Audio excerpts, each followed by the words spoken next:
Isang pagkilos na nagkaroon ng malawak na bunga. Nagsama-sama ang mga voluntaryo sa Barangay Puwalas, Baungon, Bukidnon para sa mga proyekto tungo sa kagalingang panglahat. Ito ang pangunahing layunin ng proyektong Kalahi Seeds o Kapit Bisig Laban sa Kahirapan, Comprehensive and Integrated Delivery of Social Services sa ilalim ng Department of Social Welfare and Development.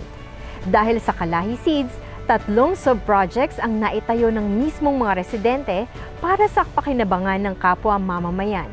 Alamin natin sa kwento ng pag-asa at pagbabago ngayong araw kung ano-ano ang mga ito at kung paano ito nakatulong sa buong komunidad.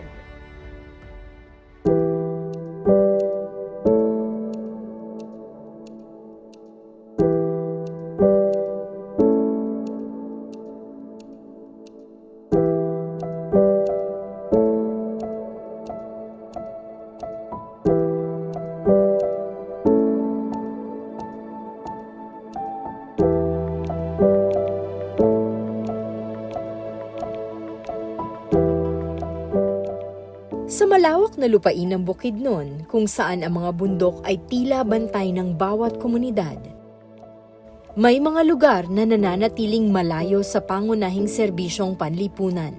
Mga lugar na simple ang pamumuhay, ngunit malaki ang pangarap.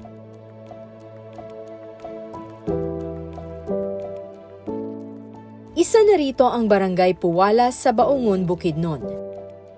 Bago maitayo ang bagong silid-aralan, hinaharap ng komunidad ang maraming hamon, kakulangan sa silid-aralan, malayong biyahe mula sa bayan at hagupit ng panahon na araw-araw nilang nilalampasan. Para sa mga batang naglalakad ng halos 1 oras papasok sa paaralan, hindi lamang pagod ang iniinda, kundi ang limitasyon ng isang silid na matagal nang hindi sapat. Nakikita ko kasi yung mga bata dito, malayo sa school. Nahirapan na nga silang maglakad po. Yung pang sasakay pa sila na malayo. So mas mainam siguro kung dito mismo. Dapat tulungan yung eskwelahan. Kahit grade 10 man lang. At least yung mga gastusin ng mga parents nila dito lang sa barangay. Kaysa mga ibang barangay, mga ibang bayan po. Talaga po sa aming lugar mahirap din ang pangkabuhayan. Ngunit sa kabila ng lahat, may mga taong hindi sumusuko. May mga residenteng nanguna at nagbigay sigla. Isa na dito si Michael Ladimora, voluntaryo ng Kalahi Seeds.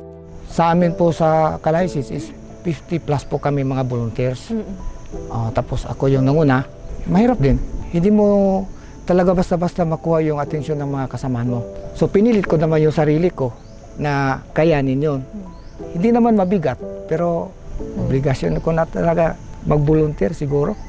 Hindi lang lakas ang ibinigay ni Michael, kundi oras, puso at pag-asa.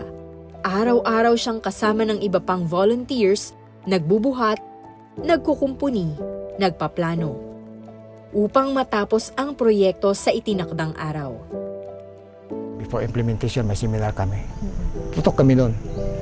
Pero yung sa implementation na, yung sa area na mismo, yung sa araw na mag-umpisa kayo, mayroon talagang pagbabago. Lalo-lalo na ma'am, sa weather. Mayroon kasi tinatawag tayong time frame. O may target days tayo. Marami po sa seminar po, natutunan ko din yun. Para sa mga residente, ang proyektong ito ay higit pa sa paghahanda ng gusali. Ito ay pagbuo ng kinabukasan at simula pa lamang, dama na ang hindi matatawarang pagkakaisa ng komunidad.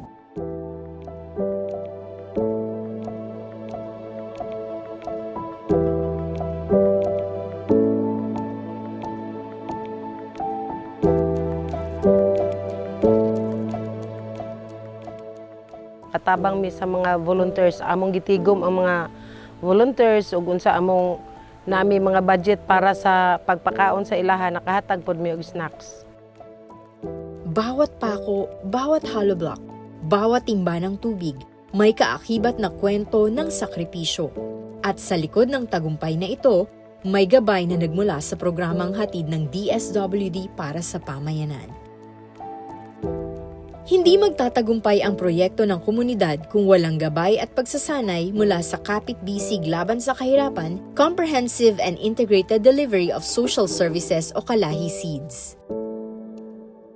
Sa ilalim ng Community-Driven Development o CDD approach, tinuturuan ng mga residente na kilalanin ang kanilang pangangailangan, magplano, maglatag ng proyekto at magsagawa ng implementasyon nang sila mismo ang may pasya at pagmamayari. Ang first project po ng community ay isang classroom noong 2018 worth 1.2 million, and then it was followed by another classroom nung bumalik ang Kalahi ng 2022 worth 1.6 million. They also have other projects like yung solar street lights worth 2.1 million. 35 units po yun.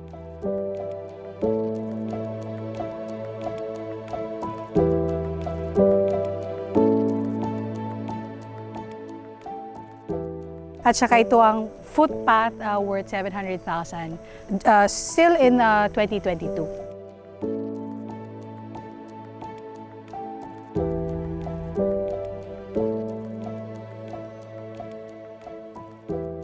I believe not just the skills ang na-enhance ng program, but yung values talaga of inculcating yung volunteerism at saka yung bayanihan na gustong i-promote ng Kalahi Seeds. It's very important for the program na maging involved ang community members sa mga government projects na binibigay. Maraming salamat sa aming mga community volunteers na nagtiyaga at lumahok sa programa, dahil kung hindi dahil sa inyo, hindi mo makikita itong mga projects na to. And it goes to show that the community-driven development approach ay talagang nag-work. You can see the effect and the impact of the community-driven development through these projects that you can see. Sa pamamagitan ng pagsasanay mula sa Kalahi Seeds, natutong magsulat ng proposal, mag-manage ng budget at magpatupad ng proyekto ang mga voluntaryo. At dito mas nakita ang dedikasyon ni Michael at ng kanyang grupo. Hindi naman may tanggi na nagagalit ka rin sa mga kagrupo mo. At sila din nagagalit sa iyo. Luha lang, ma'am. Pasintabi yung luha, ma'am, doon lang. Tapos, balik na naman. Para po sure yung project na talaga yung bigay, mapundar talaga. O wag sana yung project na kalahati lang po. Sana dapat yung pag-building po may bubong. Sa malalayong barangay tulad ng Puwalas, hindi lahat ay may sapat na silid-aralan. Kaya't ang mga estudyante, minsan, naglalakad ng malayo makapag-aral lamang. Pero para sa kanila, ang distansya ay hindi hadlang, kundi inspirasyon.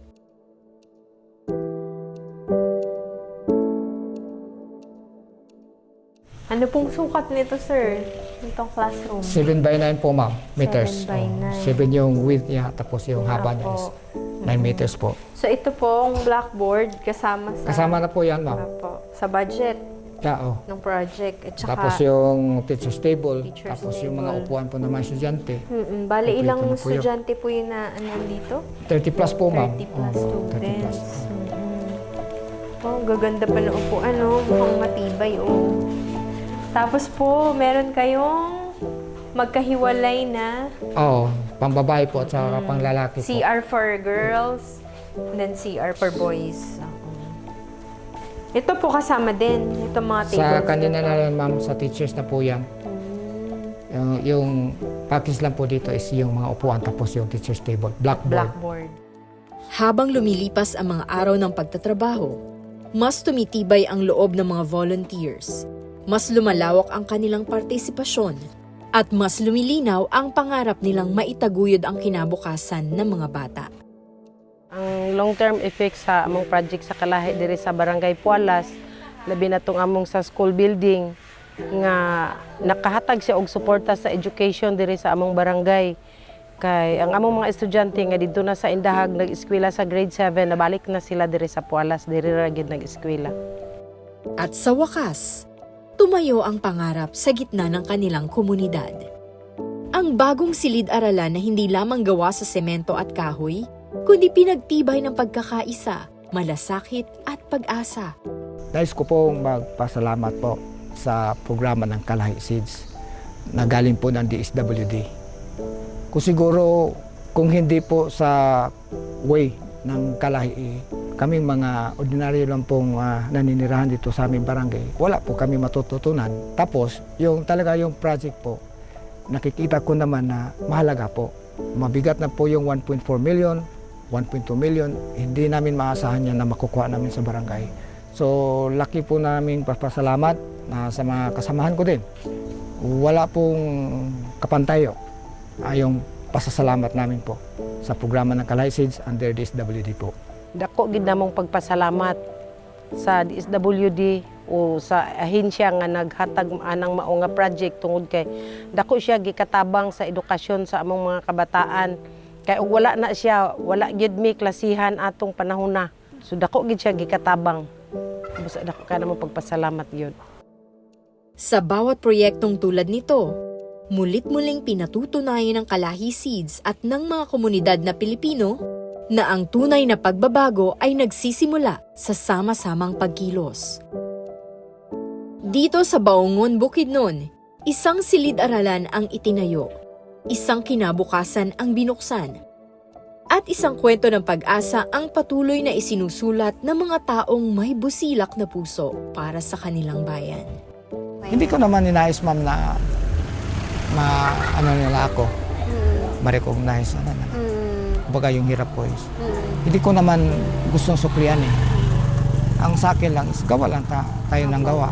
Hanggat ang gobyerno, lalo na po ang DSWD po, may tulong po sa barangay, tanggapin natin. Yan sa akin lang, yung pera po na galing po sa taong bayan, may patutunguhan.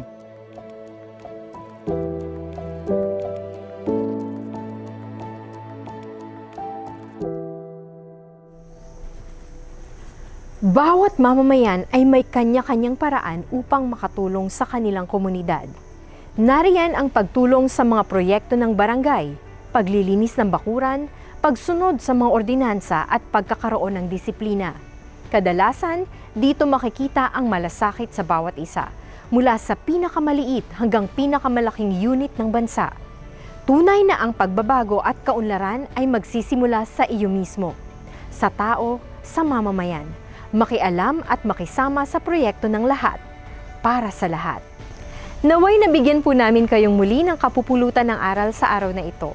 Ako po si Bianca Piedad Tamundong ng DSWD Traditional Media Service na nagsasabing sa bawat hamon ng buhay, ang DSWD ay patuloy ninyong magiging kaagapay.